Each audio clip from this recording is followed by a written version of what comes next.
Welcome to the 77th episode of Retrotopia. My name is Brian, and today I'm counting down my top 10 RPGs that I want to play that I haven't yet.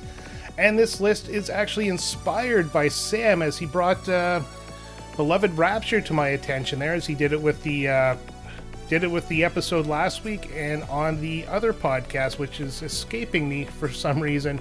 But I'm going to put that in the description of this podcast.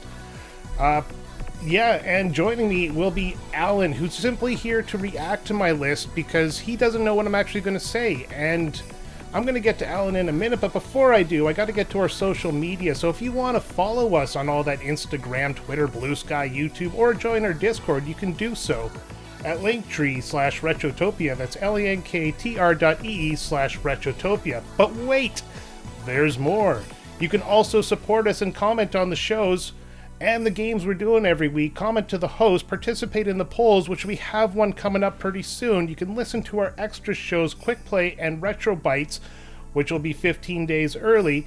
And for a few bucks extra, or a few bucks actually, because it's free to join, you can get episodes like After Dark, where we talk a little bit before we actually get into recording the episode. And you can do all that at patreon.com/Retrotopia. Now, this week I don't have a 9-bit banter box, which we normally do because it's culturally elegant, but I'll be taking comments and mixing them into the episode. And as I said at the top, joining me, actually before I introduce Alan, I forgot something. We have new Patreon members. They get a shout out when you join the Hero tier, so I would like to extend a warm welcome to Game Genius and Old Man Gamer. Thank you for your support. We hope we can live up to your expectations. And speaking of living up to expectations, here's Alan joining me. Alan, how are you?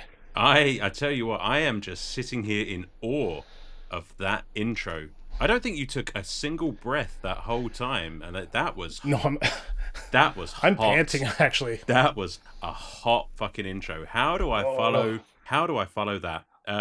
Hey Brian, you and me on our own for the first time ever. Yeah. This is an exciting moment. It could get spicy. I'm not gonna lie. I mean, normally we have Sam chaperoning us, and when he couldn't make it, Joe joined us, and he was chaperoning us. And yeah, now Joe is banned from the show forever because I don't have a reason for it, and we'll probably have him back on soon. But I just like saying it. Yeah, that was not a unanimous decision. No, I was outvoted 3-0. Even I voted against me. Yeah, but you have all the power here, so we just bow and react to your whims. He who edits makes sure that he gets what he wants. Oh yeah, you can make it sound really good, or you can make it sound really bad. Oh, I couldn't do anything to make you sound bad. No, I do enough of that by myself. How you doing, Brian? How you feeling? I'm not bad. I won the Remember the Game N64 draft. If you listen to Remember the Game podcast, where you can find that where you get your podcasts, he has a show on his Patreon called Expansion Pass, and I was invited to join him for the Nintendo 64 draft, where me and 3 others pick games in a snake-like drafting manner, and his Patreons vote for who would win it, and I won it. Yeah, you fucking did. I'm super stoked. You had a good list as well. I listened to that episode, and obviously I was rooting for you every step of the way. I'm glad I wasn't the only one. Yeah, I was actually kind of surprised. I woke up this morning and I was still winning. I was just like, wow, people are wrong. No, you are the king of the N64. Which is kind of ironic. My favorite system ever. Yeah. Jeez. Oh, God. I'm like, I dread when we have to play N64 games, and I just picked a banger of a list, apparently. So there you go. You heard it here first, guys. Any of you potential Hero tier Patreons want to pick your quick play game, consider the N64 for Brian. He loves them. Yay. Yay. Not as much as you love RPGs, though, Brian. Is that right? No, RPGs. Thanks for the segue, because I had nothing there. No, and I love RPGs, actually. RPGs would be my favorite genre ever. And Sam and I are actually going to be talking about my first RPG that I ever played, Final Fantasy IV, or Final Fantasy II on the Super Nintendo, in an upcoming episode here. Between that and Beloved Rapture, it inspired me to just kind of build this list because I haven't been on the podcast in a while, and I've been trying to think of ways to do it that I wouldn't actually need one of you guys, so I can just keep my podcasting muscle fresh. And I started this list, and I found out I had way more RPGs on my list than I have time to play. There are a lot of RPGs about, right? Now, yeah. I also like to dabble in the odd RPG. Maybe not as much as some of the others, but I have such fond memories of just staying up all night with my PlayStation 1, just grinding levels on something like Final Fantasy 8, which, as it turns out, is the exact wrong way to play that game. A lot of hours spent in the deep sea facility wasted. But, it's just something to be said about losing yourself in a 40, 50, 60 hour long adventure, especially if the characters are compelling and the story keeps you going. And fuck, who doesn't love a good RPG? No, but yeah, that's absolutely right. And I'm a big story in the game type of guy, and uh, RPGs are pretty much the way I got the story back, on the Super Nintendo era. Because yeah, there is a story in games like Super Mario World, but it's kind of shoehorned in. It's all about the action. Yeah. Nowadays, not so much. Every game is a cinematic masterpiece. Like you have Uncharted, you have your Assassin's Creeds, you have your Fallouts. Everything's just got a beautiful story in it. So it's not as much of a need nowadays as it was back then. But back then, yeah, it was all about the RPGs for me. And with that, I do have a list of 10 RPGs, plus I think 6 honorable mentions. And we were talking about this. You don't know any of the games on the list. I have no idea what you're about to say. But I guarantee you at least 9 out of the 10 games you'll have heard of. Maybe 1 or 2 you might not have know much about. And there's probably one game I didn't even know about it till I made the list, but I started watching videos and looking at it, and I was like, oh my god, this looks like a banger of a game. I want to try it. Fantastic. So, with that, I'm going to get to number 10.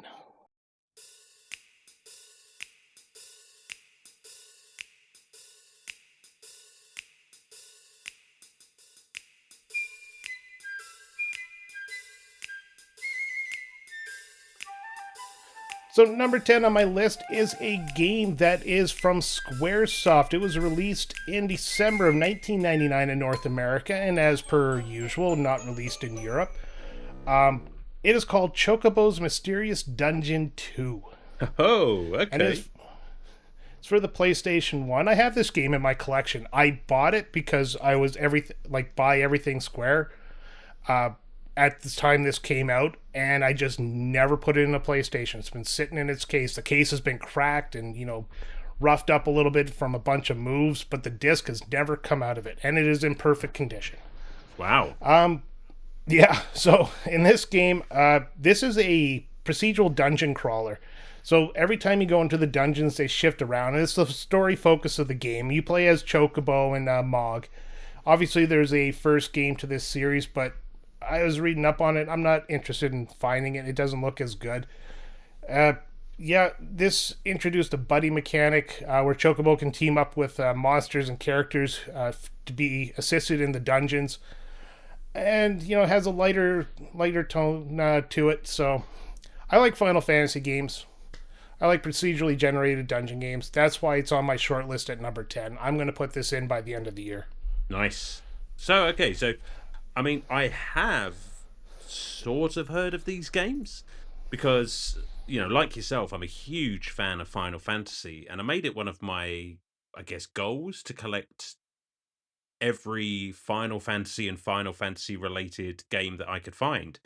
And I am aware of the Chocobo series, but I didn't know very much about it at all. So, procedurally generated. Is this like a roguelike or something like that? Well, like I said, I haven't played it, so everything I did is basically ripping off the Wikipedia. But under gameplay mechanics, turn-based roguelike. Each move and action advances time. Randomly generated dungeons with trap monsters and treasures, and Chocobo equips weapon armors and spellbooks. Nice. Yeah, I could get on board with that. They're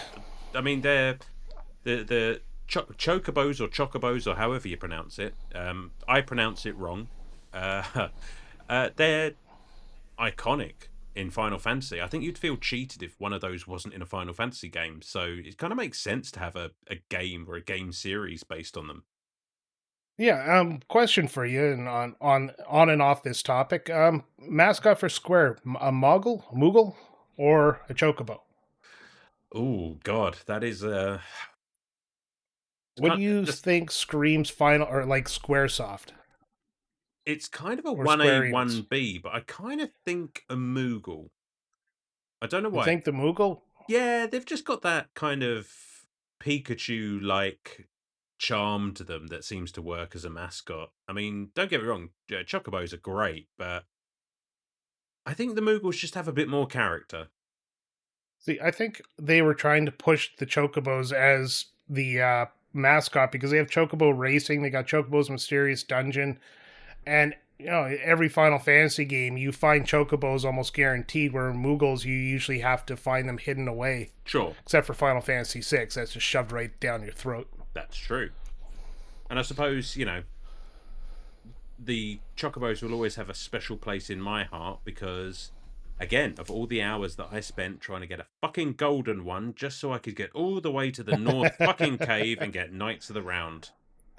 Yeah, only did that once in my life. It's enough. Yeah. Once you've beaten the weapons, you're good.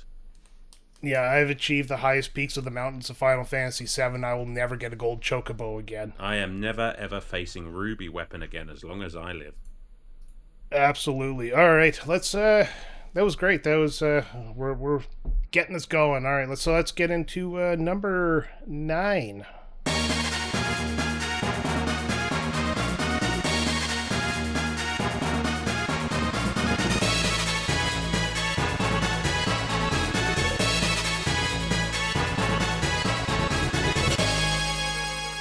So my number 9 is a game that was just re-released on the PlayStation Plus premium tier, and was a game released on December 12th, 1999. Oh, sorry, that was in Japan. In North America, it was not officially released on the PS1, but it is kind of now. It's called Front Mission. It is a tactical RPG, and God, I love my tactical RPGs. Cool. I mean, I've never heard of this one, Front Mission, and I'm just seriously. Yeah, this is a new one on me. Is this one that? This is another Square game. Wow. And what's this? It's like, see, tactical games. I'm very new to the tactical gaming sort of ecosystem. I've played obviously the Final Fantasy Tactics ones for the same reasons I said before. And I've just recently been dabbling with Fire Emblem, which I'm really enjoying. So I think this is a genre that I'm going to play more and more. But Front Mission, I mean, this looks like it's full of giant robots and... Yeah, it throws you off at first, but tactical turn-based combat using customizable mechs. You got mechs parts, arms, legs, body, and weapons. They can be damaged individually, and experience system that upgrades pilot and mech skills. It's well, the original was for the Super Nintendo, I believe. PS1 remake was a remake of the original Front Mission. Wow. But, it's I believe it's one of the ones they put on PlayStation Premium. I'd have to double check, but whatever it is, it's the one that's on PlayStation Plus now. Yeah, I see that. That's the one I want to play. I see that it's had like remakes and this quite a few entries in this series, and I'm just wondering if this is something that. No, I'm having a look, and I don't think we got the first one, but there's like Front Mission 3. There's a couple of games we got over here, and this one just completely slipped past me. But I know full well that there are any number of giant robot mech fans in our Discord, and I think this looks like something that might be right up their alley. Oh, absolutely. And if you love tactical RPGs, this is one that you should give a shot. God knows I'm going to be giving it a shot, that's for sure. I might have to look this one up. All right. I now know you know number 8, and we're going to move on to number 8 because I don't really have a lot to say about Front Mission. I've never played the series before. So, moving on to number 8.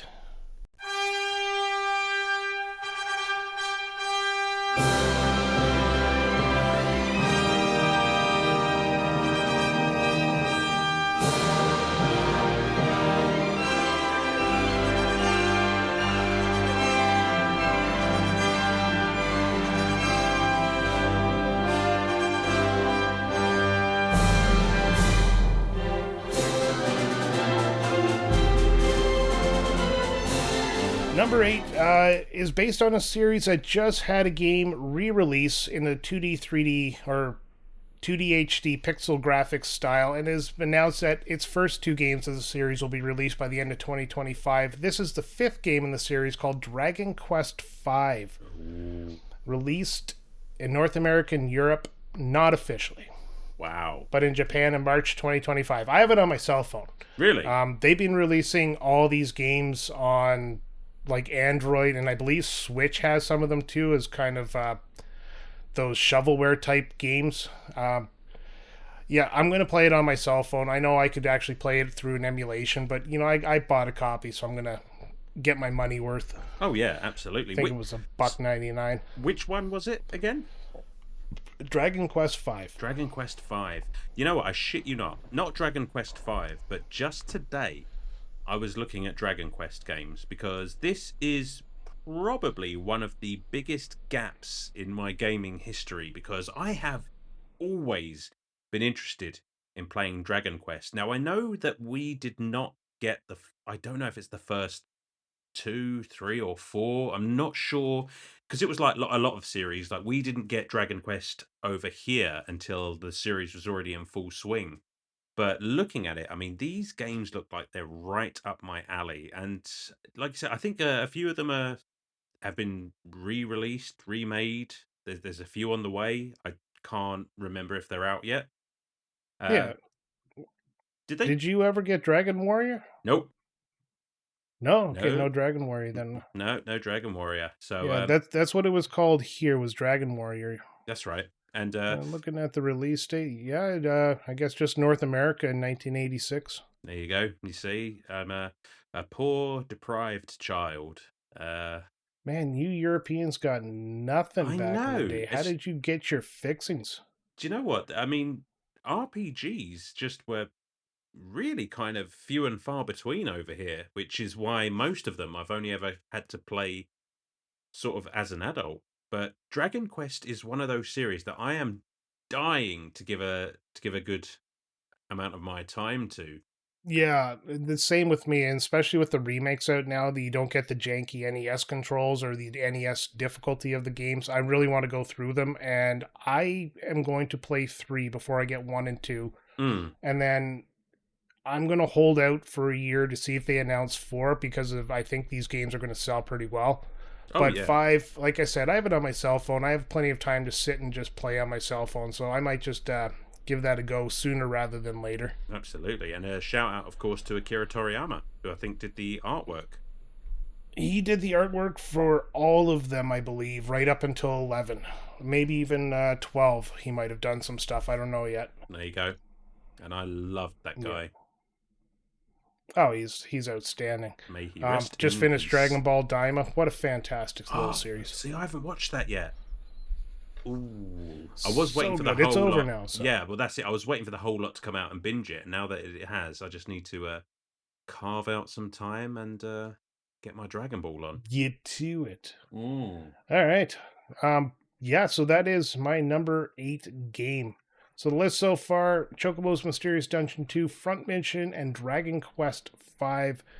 That is the I guess, top 3, if you will. Bottom 3. That's how lists work. That's the one. Starting to fade, buddy. Yeah. All right, I'm going to get into number 7 here. And it is...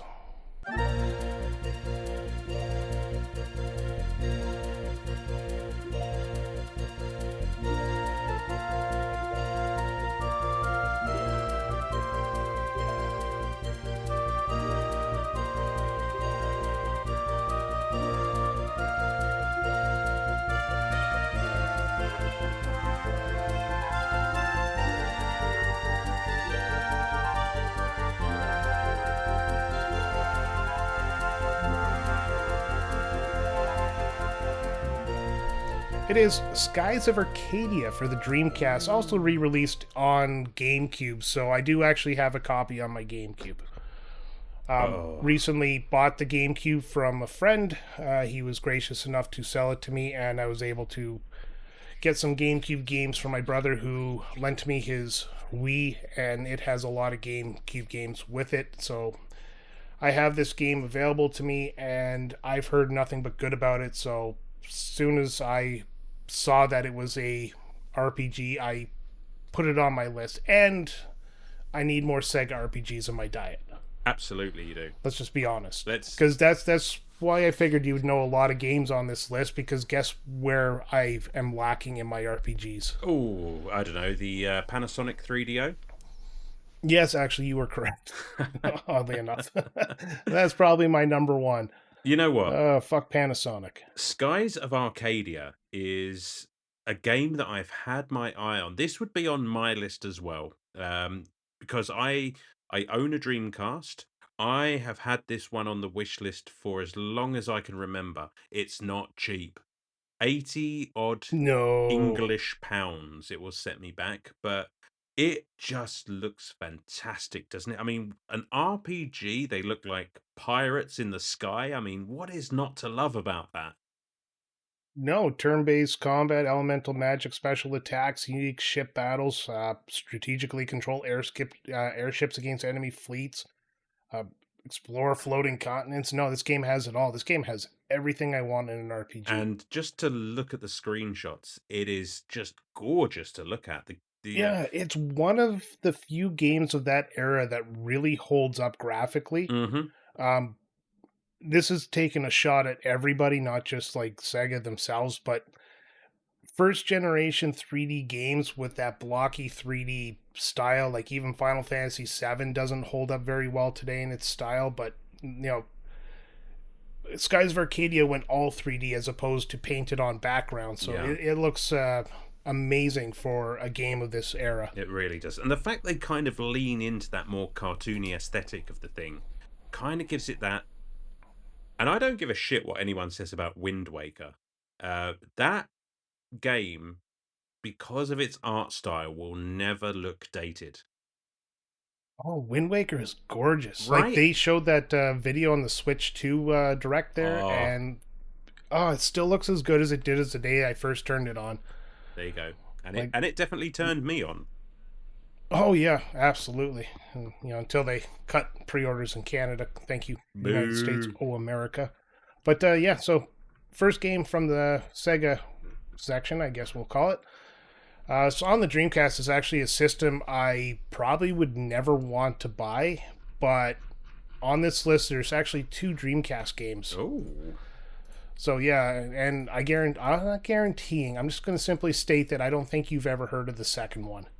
That's probably fair. But we're going to get to that because the next one comes with a comment from somebody who's, very RPG heavy in his life as well.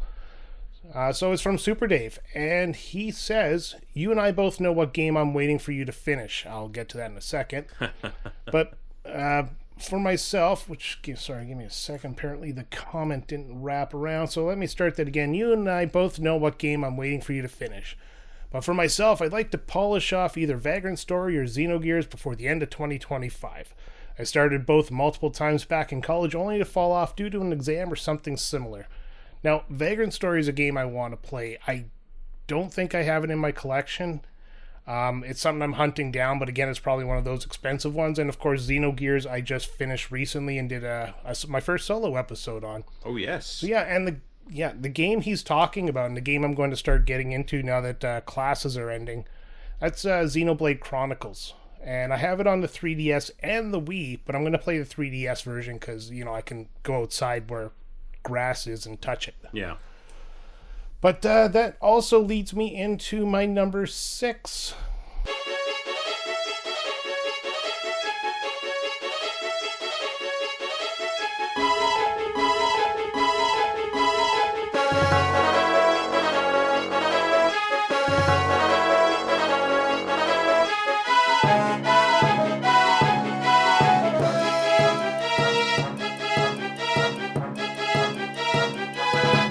And my number 6 is Xenosaga Episode 2, which is kind of the in-between of Xenogears and Xenoblades. It's just a different series. Released February 2005 and October of the same year in Europe.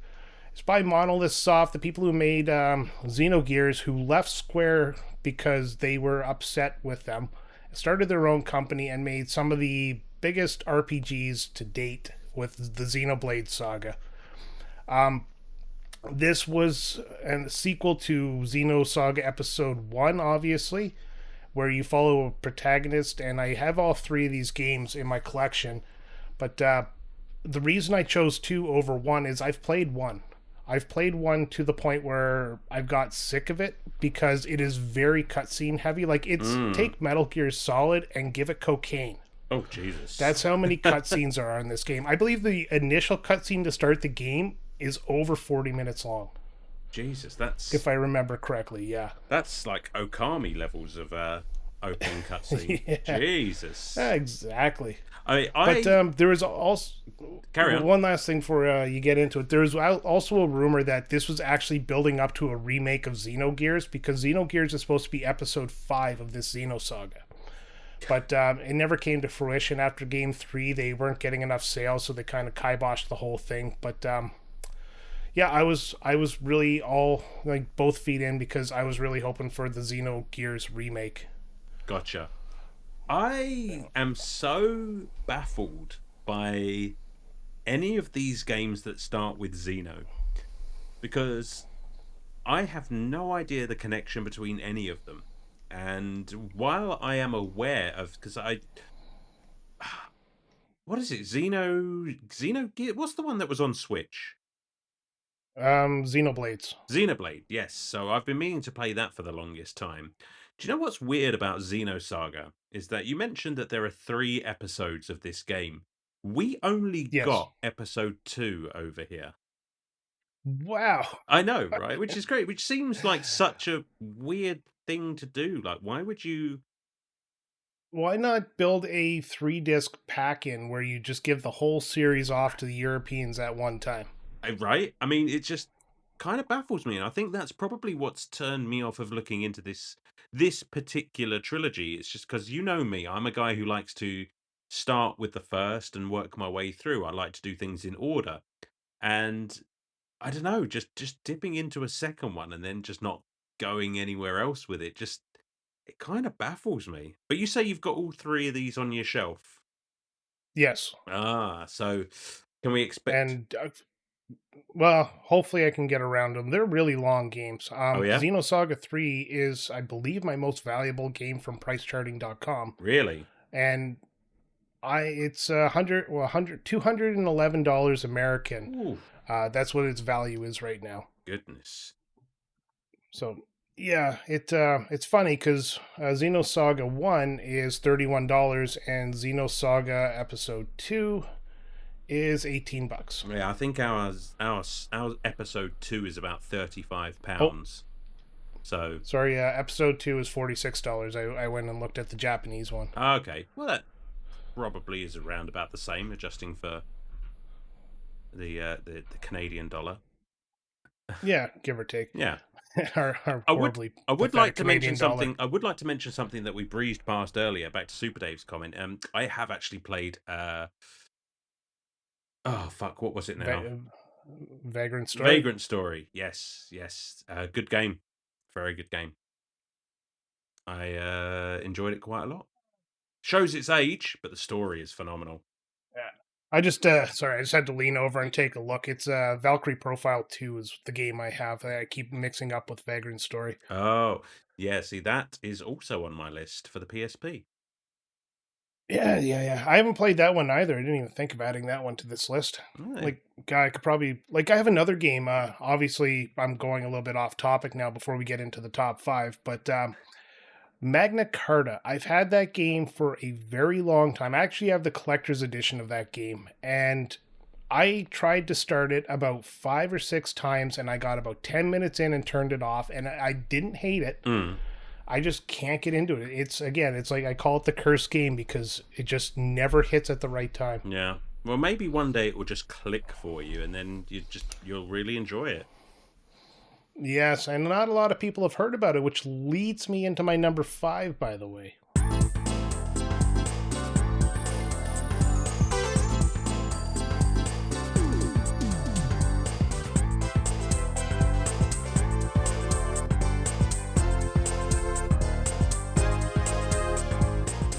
My number 5 is a game I don't think you heard. It's my second Dreamcast game, actually. It was released only in Japan. I found out about it when I was making this list. I started watching videos on YouTube and found out that there is actually a fan-translated ROM. It was developed by Sega AM2 and it's called Rent-A-Hero Number 1. It was originally a Mega Drive game that this is kind of the remake of. Rent-A-Hero Number 1 is an action RPG / comedy where Taro Yamada accidentally receives a high-tech battlesuit meant for a superhero. Forced to work odd jobs as a part-time hero for hire, Taro fights criminals, delivers food, and helps citizens in quirky, satirical take on superhero culture and Japanese society. Yeah, it just looked like such a ridiculous idea, and the more and more I read up on it, and I kind of got a little bit low-key hooked on reading up on it. I spent more time researching this game than I did the rest of the list. So it's... I'll be honest, you are right to assume that I have never heard of this game, but that sounds amazing. I mean, that sounds so quintessentially Sega, just in that concept alone. It's just like you've sold it to me, sight unseen. I'm in. Yeah, and it was supposed to be released on the Xbox as a remake, but it got canceled, so it was supposed to be released in North America and Europe through that means. And it's such a shame. Like, Sega could have had something with this, probably. I mean, it just seems like something that would please a lot of people, because the combat uses a fighting style like Virtua Fighter, which was, also developed by Sega AM2. So it gives you that fighting kick, the beat 'em up kick, the RPG kick, a little bit of everything. I'm looking at this right now, and what you're saying about the Virtua Fighter, which I love for a start, it has a lot of Shenmue DNA in there.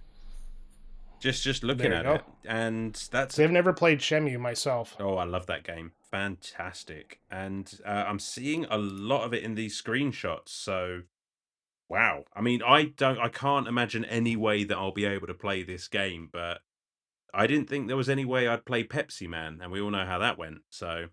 Yeah, there you go. Well, I'm going to be searching for the fan-translated ROM of this game and give it a shot. Hopefully I can get a Dreamcast emulator working. I mean, I don't emulate games. It's all right, it's Sega. Yeah, it's Sega, it's not Nintendo. Oh, that's true, yeah. I'm safe. But speaking of Nintendo, let's go into my number 4.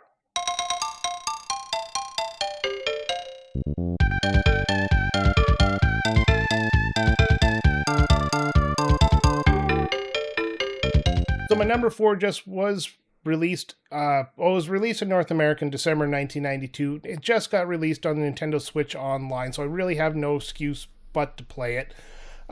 Culture Brain is the developer of the game, and it is Super Ninja Boy, which I didn't even know was an RPG when I first saw it because it looks so cartoony. It looks like it's just going to be a side-scrolling platformer. Wow. Have you ever heard of that game before? I have, absolutely. And this is we knew that this was going to be a chance when we did this episode, that there would be games on here that I would have no idea about, and this looks like they got Alex Kidd right. That's one way to put it. I'm looking at this, I don't care, come at me. But this just looks, it has a little bit of Dragon Ball in there. It's very, very bright and colourful. This looks very, very charming. It almost as well gives me a little bit of Earthbound, just to look at it. Yeah, well, the quick synopsis of the story is: in the futuristic land of Chinaland, ninja heroes Jack and Ryu must stop an alien invasion led by the evil Emperor Garp. Super Ninja Boy blends side-scrolling action, RPG elements, and turn-based battles as players explore, fight enemies, and solve puzzles in a light-hearted mix of adventure and martial arts. So it is a side-scrolling action. Gameplay mechanics. I love Garp. Yeah, Garp. One Piece has a character named Garp, so... Oh, really? I've never seen it. I've heard that name a couple of times. I always love it. It just rolls off the tongue so nicely. Garp. Yeah. Gameplay mechanics of the game. It's a hybrid side-scrolling, like I said, platforming game with RPG exploration and turn-based combat. Co-op multiplayer allows two players to control Jack and Ryu. and a unique action battle mode where some fights switch to real-time brawls. Oh So it's yeah. got some interesting elements that makes it a bit unique. I love it. Super Nintendo wise and RPGs released in North America, there are some that I've missed, but this would be one that probably would have caught my attention if I knew it was an RPG. Oh yeah, no doubt. You know, the Super Nintendo was a beast for RPGs. Like that is, Yeah. they excelled in that style of game. And again, I don't think this is the best that I can find is that we got this game over here. I think on the well, I don't even know if it's the same game, but on the Game Boy, which I might have to add to the old watch list there because if it's anything like what you're describing, that sounds like a good time. Well, the best part about this is if you have Switch Online, you can give it a shot before you spend the money on it. I do have Switch Online.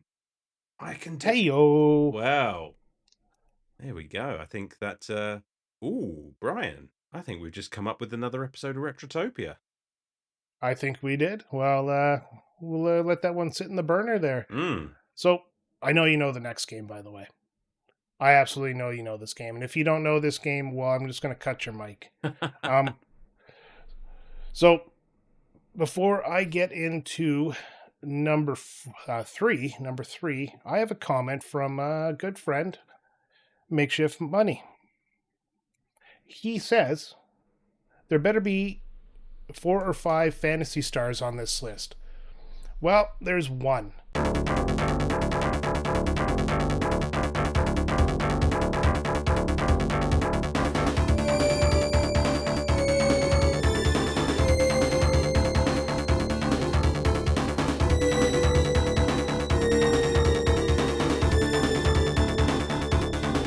And that's Fantasy Star 4.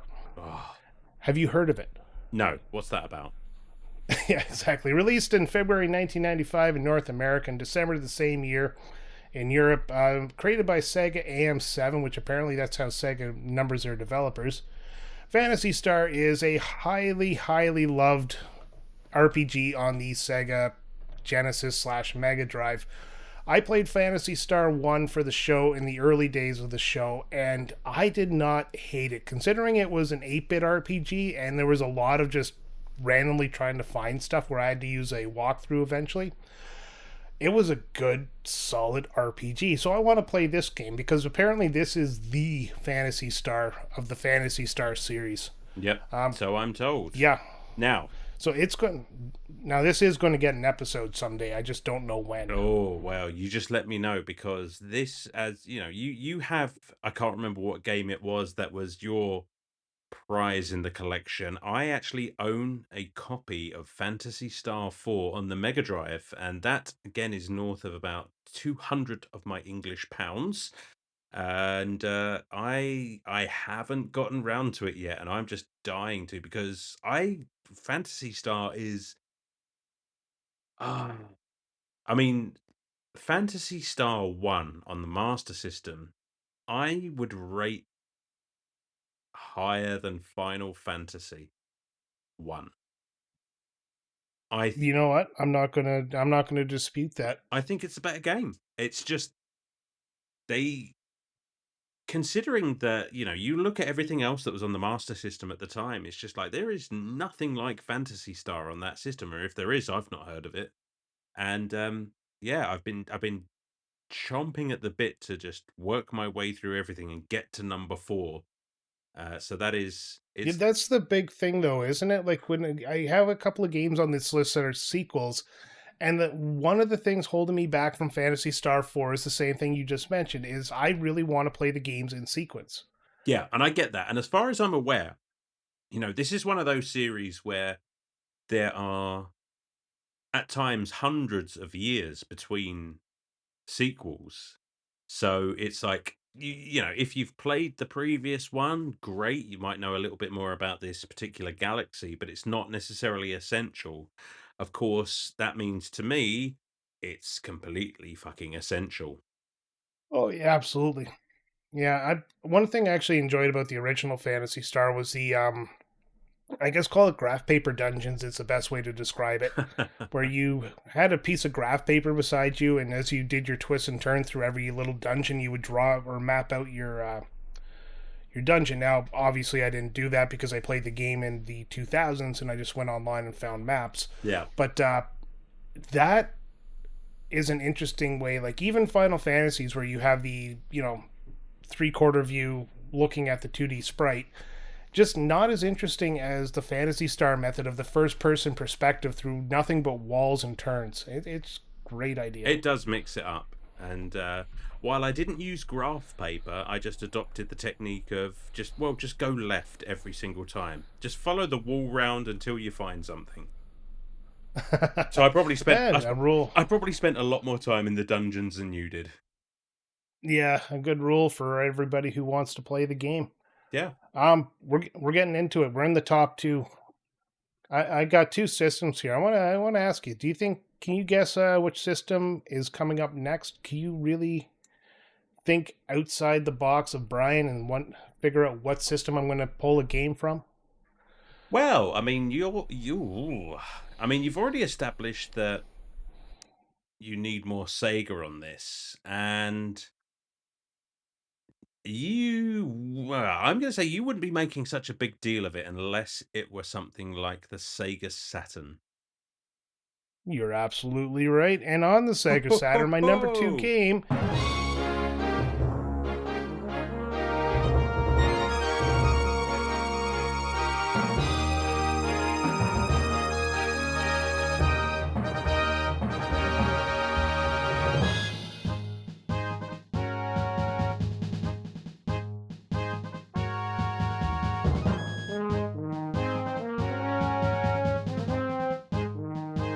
is Dragon Force. Yes. And I would love to own a copy of this game, but it is $500 Huge. to buy. Yes, and the Sega Saturn itself is mucho de dinero just to buy as well. I said that so terribly. But no, when I started, streaming and started meeting some of the people I've met through podcasting and streaming and online communities, somebody recommended Dragon Force to me. So I found a ROM and I played like 5 minutes of it just to kind of get a taste. And then I started looking up on it and it just feels like a game I would love. There are 8 characters that you can have different stories with in this game. I love that idea. Yeah, I because an RPG kind of wins or loses based on the strength of its characters, doesn't it? I mean, you have to, if you're going to spend 40 plus hours with this team, it helps to care, which without going too far into the reads here, is why I'm having such trouble with the permadeath on Fire Emblem, because I don't want any of my beloved characters to die. But yeah, if they die, they die. If they die, they die. Dragon Force. Now, as I don't know if I've mentioned that I picked up a Sega Saturn recently. That may have slipped the Oh, net. you've mentioned. I though? I don't know. Yes, accidentally. Yes, you accidentally bought a Sega Saturn. You were just like, whoops, 16 digits of my credit card just fell into that slot. Oh no! Well, if anyone missed it, and this is one of the games. Again, I have not played it. But it looks so good. It is definitely one that I've got my eye on. But it is pretty pricey, as are some of the best games on the system. Well, this is a collector's system, like through and through. The Sega Saturn is for people who are serious about collecting video games. Oh, and I'm looking at you, fucking Panzer Dragoon Saga. But this is, again, is this a tactical game? Do I remember that right? Yeah, it is a tactical RPG. It has large-scale battles where you can have up to 200 soldiers clash at once. You recruit generals, build armies, conquer territories in a mix of turn-based and real-time combat. And each general leads different troop types, samurai, harpies, mages, etc. And that affects the battle outcome. And as somebody who's like getting their teeth into tactical RPGs and really loving them, I mean, that just sounds like kind of a holy grail, doesn't it? Yeah, it really does. So, and just having this sitting on the shelf would be, God, so good. That's that is a big dick moment. Oh yeah, you just like invite friends over and just stare at it. It's like, can I play it? Like, no, No, don't touch. just look at it. It's just like, yeah, I've got Dragon Force, like the band or what? Speaking of rare games, I was at my local video game shop just down the road, and they actually had a copy of Rule of Rose sitting on the shelf there for sale Oh, you for know what? nine. I have only seen that in the wild once. The PS2 game, yeah. Yeah, it's like the most valuable or hardest to find PS2 game. I saw that on the back shelf of my local video game shop. God, years ago. I can't remember how much it was, but and I'd never heard of that, but Well, neither have I. Like, oh, I don't even know why it's so popular. I just know that everybody just pines for that game if you're collecting. But 400. $900. Well, it's about 400 over here, so I guess we. Yeah, 900 here. Yep, Yeah, our money is worth nothing. that is fair. And I beyond the look of the case, I've no idea what's inside it. Yeah. I'm gonna look up that game. I might actually try to find a ROM of that as well, just to see what all the hype is about. It could be one of those games that's worth a lot of money but sucks ass. Yeah, could be. Yeah. All right. Anything left to say about Dragon Force? Because I want to get into some honorable mentions. Just that I want it for my Sega Saturn that I may or may not have mentioned that I own. All right. Well, me too. Some of the honorable mentions. This is where I'm going to kind of pound through the rest of the comments because I tried to fit them in where they fit, and if they didn't, this was the spot. So I'm going to go one honorable mention we can talk about, and then I'll throw in a comment after, and then finish it off as I lead into number one. So my first honorable mention, of course, is the wildly loved trilogy that nobody will shut up about. It's called the Mass Effect trilogy, and I've played one a little bit, but it's about as far as I got. Can I I am. can I talk, or is this like a? Is Oh yeah, you can talk. This yeah. is not going to be a fast. This is. I expect you to weigh in on this one Oh because I thought you were going to yell at me as soon as I said I haven't played the Mass Effect trilogy. no, because do you know what? I am actually jealous because I wish that I had never played the Mass Effect trilogy before. Because to play those games again for the first time would be a religious experience all over again. Because I cannot oversell my love for the Mass Effect trilogy. Do you know? I have been beating you guys senseless, asking for an episode of Retrotopia. This is, beyond all shadow of a doubt, my favorite role playing game of this or any other time.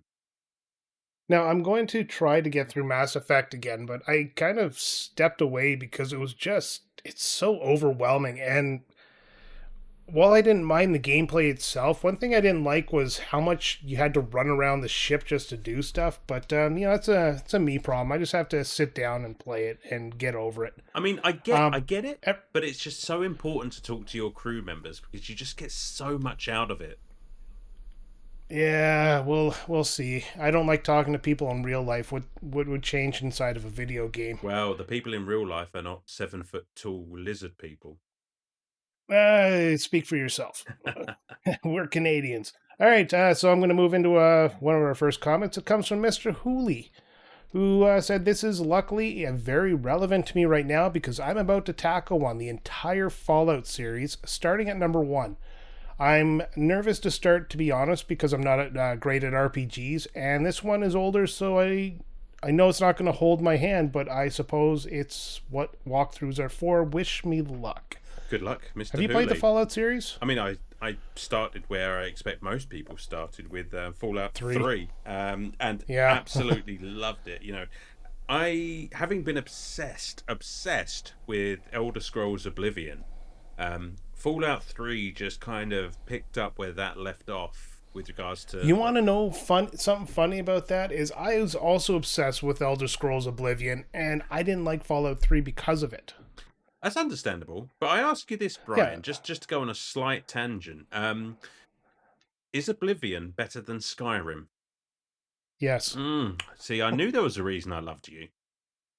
Yeah, well, Skyrim's good in its own right, but it's been overdone. Oblivion had something, I don't know, just great about it. Like, it really felt like the game was built with love, where Skyrim just felt like it was just trying to be the biggest game ever. Oblivion single-handedly sold me an Xbox 360. That is why I got that system. Woof. And Wow. yeah, that is I had to play that game. But no, to go back to Fallout, I mean I too have been interested in playing the original couple of The games. original, yeah. They're PC games, I right?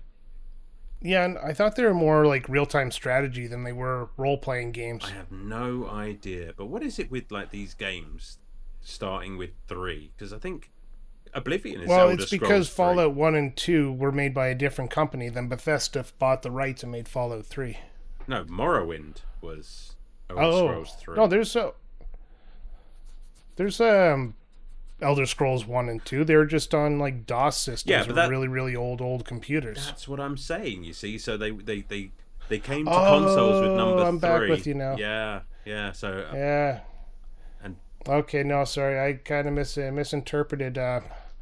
Got weird there for a second. that's okay. Weird, like my second honorable mention, which is the Persona series. I have all the Persona games from 3 up until whatever's been re-released. Mm.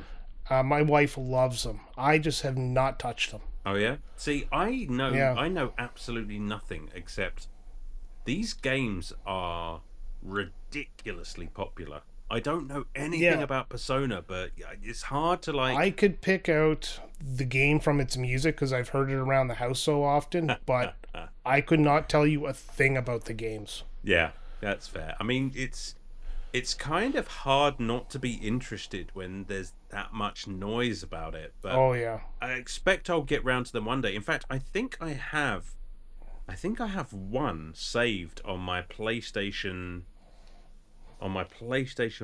wish list. I'm going to do this live. Let's have a look. I have where is it? Persona 4 Golden saved on my Yeah. PlayStation shop, and I again no idea what it's about. It's the best feeling when you know something's going to be good and you just haven't. It's like the Mass Effect trilogy, like you said. I know it's going to be good when I get into it, but I have no idea what to expect going into it. Oh, don't get me started again. We're already past it. But yeah, Persona is definitely a someday game. It's kind of daunting, isn't it? Yeah, absolutely. All right, I got 2 more comments and 2 more games to go through. So I'm going to speed this up a little bit. This one comes from Fallen Snow Kiku. Again, another RPG enthusiast inside of our Discord. She says, RPGs I want to play? Well, I'll give you the highlights, and we're going to get a list here. The next one I know I'm going to play is Metaphor Refantasia, which is, I believe, part of the Persona series in spirit, if not in, Yeah. exactly like it. But anyway, she says, continues, that's a lock. I've wanted to tackle some old school SNES PS1 era ones for a while now. Chrono Cross, Final Fantasy 6, 9, 8, Star Ocean, Wild Arms are definitely on the list. It's just a matter of wanting to sit down and play them. I found I get RPG'd out somewhat often, so I limit myself to one per platform every few months, and that's a fair point because RPGs are definitely a big sandwich to eat. Absolutely. You know that feeling when you've sort of come back from a restaurant after like a celebratory meal, and you just think, I am not going to eat again for the next 2 or 3 days. Yes. That is an RPG. That is a good point. Yeah, everyone she listed there, I've played, and Okay. I recommend them all. Like they're all so good. Chrono Cross, obviously one of part of my favorite game ever, which we'll get into that one. Oh, I forgot to add his comment. Oh shit. I fucked up. We had a comment from Logan who, Hang on. or Unbuckled Cape, who actually made a comment, said, I know what your number one's going to be. I can It's, paraphrase it, yeah. yeah, Chrono Trigger, because you don't shut up about it, which is basically what he said, but I deleted the comment before I added it into my notes. I apologize for that, Unbuckled. That kind of feels personal, Brian. Yeah, that's the problem. Is it's such a stab at me that he's going to be like, "Yeah, I know you fucking did this on purpose," like, and he's going to like quit, and then we won't be friends anymore. And next thing you know, I get one less Christmas card. But that's okay, because he said something along the lines of, I'll be surprised if, no, something like Chrono Trigger on this list, because I know you've already played it, but, the amount that Yeah. he definitely used the phrase to slob on the game, which I appreciated, because that slob on the game is just hilarious. So sorry, Yeah. See, sorry, Unbuckled. I did my best, but I think the spirit of the comment still absolutely. holds. All right. So my last honorable mention was actually something recommended by Chris Coplan, who has a comment here. So I'll read his comment, then I'll get into the last game series. Chris Coplan says, "Well, I've gotten into the Persona series. I'd love to play some Shin Megami Tensei games. Well, I think the first two wouldn't be up my alley. 3 through 5 look like something I'd appreciate. Those are also games. I actually have 3, I believe, behind me on my PS2. But yeah, those are another series of games I wouldn't mind. And the other series he recommended to me was Ease or Wise. Oh, okay. Yep. My wife plays those as well, and they just look like they're a lot of fun, like action RPG ish. That is an old series. I mean, Oh yeah, they're up to 11 now. I mean, the first one, if I remember correctly, was actually on the Sega Master System. Was it? I That makes sense. This is a Sega heavy list. Yeah, I believe so. And again, it's one I've had my eyes on. And the Shin Megami Tensei, again, that I kind of lump that in the same bracket as Persona. Same here. Just one of those series that I hear a lot of noise about, but I'm just not brave enough yet to take the plunge. And I'm sure I'll enjoy it when I do, but, well, we'll see. Megami Tensei Persona. I thought Shin Megami Tensei Persona was oh yeah, it was previously marketed as Shin Megami Tensei Persona outside of Japan. So there was some sort of connection between the two series. I don't know if it's like just a connection so people would buy Persona, or if it was an actual game connection. Okay, that's interesting. Something I'd have to look into. Yeah. Yeah, all right. Are we ready to start wrapping this up with the number 1? Oh, I was born ready. Let's give it a second here. All right, so my number 1 is a game that when I started streaming, somebody recommended I played. I think I tried to play it on stream. I just didn't get really far into it. I have it on my Vita. It's a PlayStation 1 game, and I believe it was Blaine the Hoagie Man from the Retro Writers podcast who was the one who told me I should play it. So I gave him the honor of the last comment, and if I'm wrong, well, he just snuck one in there. But Blaine says, I think an RPG I'd like to play that I haven't played before would be any one of the Wild Arm games. I'm not sure of any others that I haven't played, or at least played some. So yeah, he wants to play the Wild Arm game. But the game he recommended to me was not Wild Arms, which is also a series I recommend.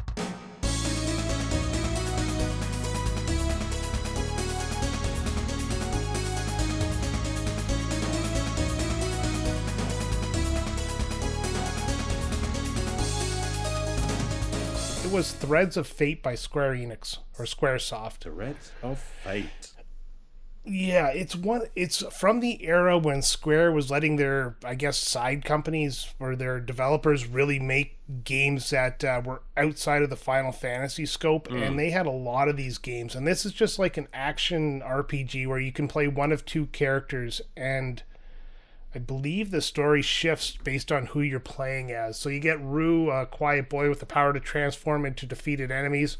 And then you get Mint, spoiled princess with a rebellious attitude, and you play one or the other. Interesting. Dual storylines. Yeah, dual storylines. Their campaigns feature different experiences but intersect at key points, which is kind of an interesting way of seeing a game from 2 perspectives. So, yeah.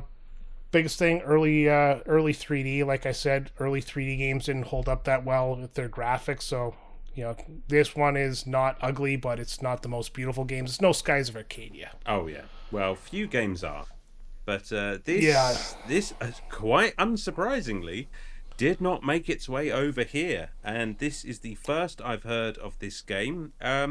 I'm just looking though. It looks like it was programmed by the same, or at least one of the same people who worked on Xenogears, which kind of makes sense as to why it's on your list. Yeah, it kind of does, doesn't it? Yeah. So, I'm not so. I should open up the Wikipedia. yeah. Comrades, Fate. I didn't notice that when I was doing my research. Oh, there you go. You see, so kind of a bit of divine provenance there or something. It's just kind of makes sense for.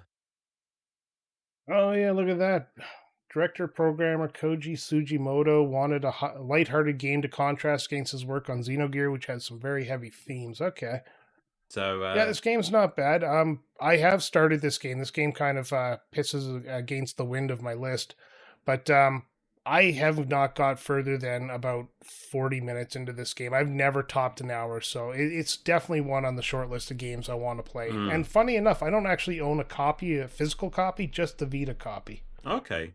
Ah, see, So to play this, I would have to figure out how to hook my Vita up to a TV screen or just play it by myself. yeah, see, that's a system that missed me altogether. Is the Vita? Net. That's a shame because there was like because it hooked up to the PS3, and the PS3 had all those PS1 classics on the store, so you could you know catch up on a lot of games, and then they're reasonably priced. I mean, they were $10 to get the game, but I mean you're getting the full game. That's how I got Persona. That's how I have. Well, no, it's how I have a second copy. Sorry, Persona, a second copy of all the Final Fantasy PlayStation games and all that kind of stuff. So I love it. it's I love it. it was great at a time when Square was actually releasing stuff.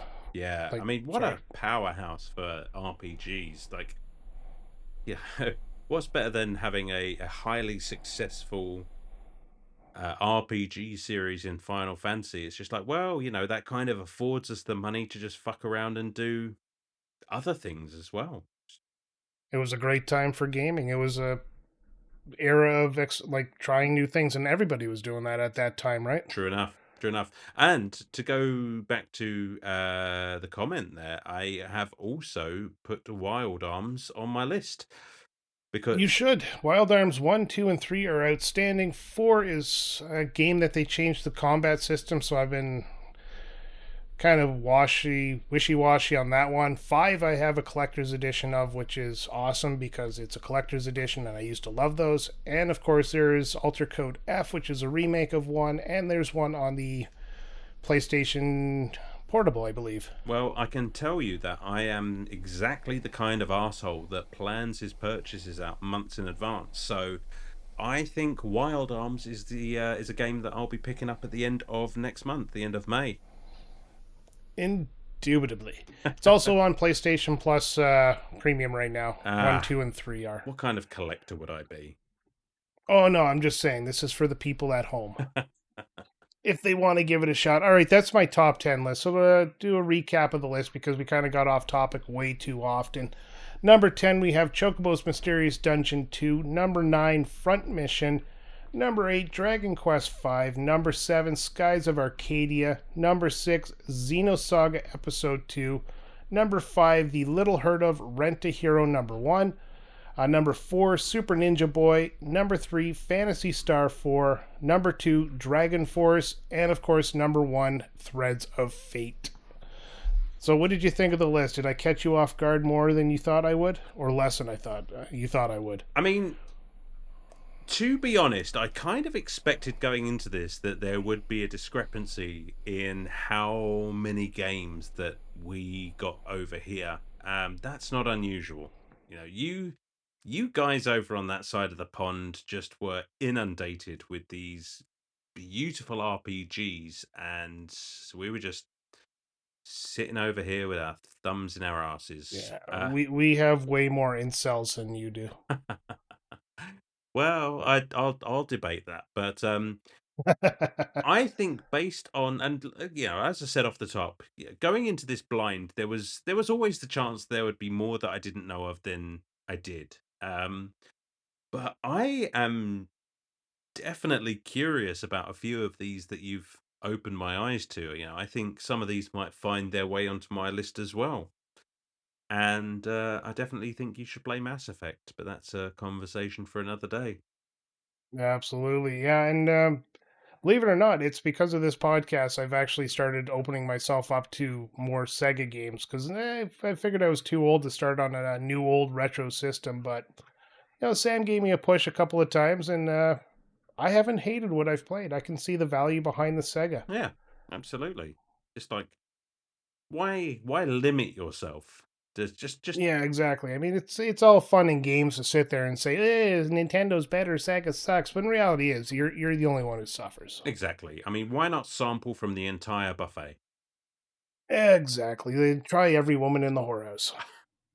Ah, Jesus. All You right. said it, On that not me. note, and I have to go get myself tested now for unrelated reasons. Thank you for listening to another episode of Retrotopia. This was my top 10 list of RPGs I want to play but haven't yet, except for Threads of Fate, apparently. I kind of broke my own rule at the end. Next week, we have NHL 94 with myself and Sam coming up as we're going to get ahead of the playoffs. And I'm really hoping Toronto and Ottawa get into the first round, but it looks like Florida is trying to fuck my life up. If you know, you know. If you don't worry about it. It's just Canadian talk.